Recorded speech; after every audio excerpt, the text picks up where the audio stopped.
Good evening. Two police forces in the northwest say they've made a big breakthrough in the fight against illegal drug trafficking.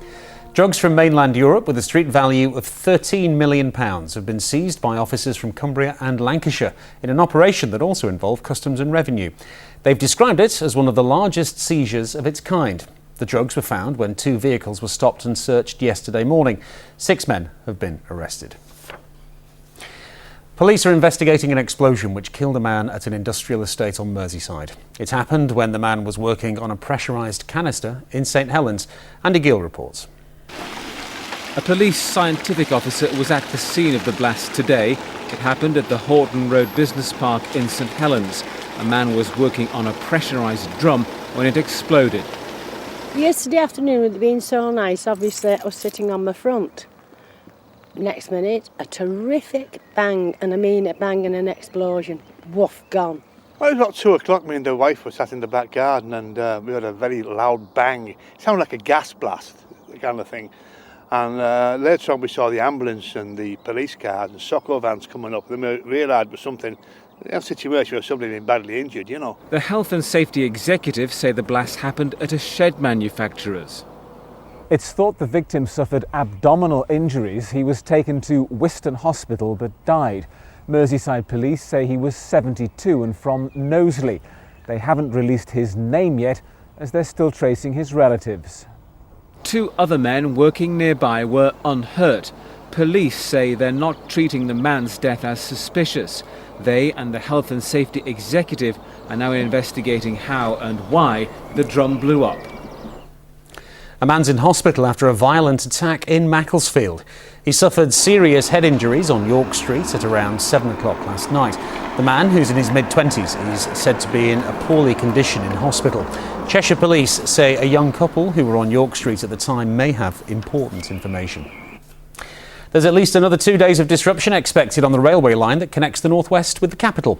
Services to London will terminate in Birmingham for the rest of today and all of tomorrow, while Network Rail carries out engineering work on the West Coast Main Line in the Midlands. And passengers have been told they can expect more disruption on the line throughout the rest of the year. A northwest-based supermarket chain says it's going to stop using a device designed to prevent youngsters hanging around shops. Known as a mosquito, it emits a high-pitched squeal that can only be heard by people under 25. The Co-op's move follows a campaign by an autistic teenager who says the devices cause pain and distress. Now, if you've got some valuable Beatles memorabilia, Liverpool's Albert Dock could be the place to visit tomorrow. As you might expect, the venue's The Beatles Story exhibition, and experts will be on hand to value items and hopefully uncover some treasures. Valuations are free and the event starts at 10:30 in the morning. Sport now, and with Manchester United taking a giant stride towards retaining their Premiership crown and Bolton all but safe from relegation, today it was the turn of Everton to keep their dream of UEFA Cup qualification alive. For most of the game, David Moyes' side kept Arsenal at bay. But with 13 minutes to go, Nicholas Bentner gave the Gunners a 1-0 lead. That goal means Everton have yet to seal their European place. At Anfield, and with 4th place already in the bag, Liverpool face Manchester City. Fernando Torres with the game's only goal. It's his 32nd of the season and equals the all-time Liverpool record of scoring in 8 successive home league games. That was set by Roger Hunt in the early 60s.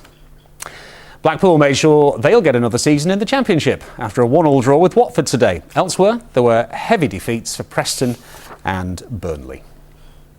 And there's some good news for fans of FC United of Manchester, the club formed by disgruntled fans following the Glazer family takeover at Old Trafford. They won promotion to the Unibond Premier Division after beating Skelmersdale United 4-1 in a playoff final at Gig Lane yesterday.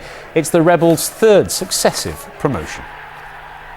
Cricket now, and rain delayed the start of Lancashire's Friends Provident Trophy game against Durham today. Lancs put the visitors into bat and they reached 151 for 7 off 23 overs. A few moments ago, Lancashire was 6 for no wicket in reply. And in Rugby Union's Guinness Premiership, Sale have replaced Harlequins in 3rd after beating the London side 23 points to 16 at the Stoop.